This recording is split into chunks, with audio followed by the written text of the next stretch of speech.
Secretary for Justice Paul Lam said soft resistance does not have a rigid definition.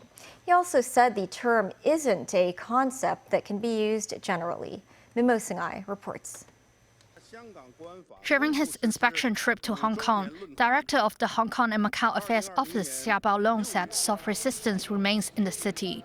Speaking to the media, Secretary for Justice Paul Lam said the term does not have a fixed definition, but he said several factors can help determine if an action is considered to be soft resistance, including the means and the motive of a person.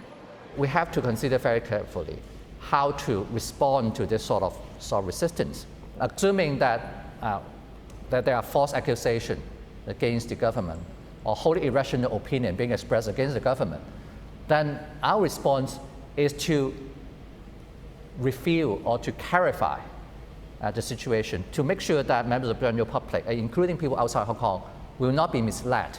The government has added national security conditions to nearly 20 types of licenses and permits, including restaurants. When asked if the measure could restrict human rights and freedom, Lam disagreed and said that society is allowed to express different opinions. He added that national security would eventually affect personal safety, and if the latter is at risk, human rights and freedom do not hold much significance. In March, the Court of Final Appeal ruled in favor of the now-defunct Hong Kong Alliance in support of patriotic democratic movements of China, removing its members' convictions of failing to comply with the national security police data request.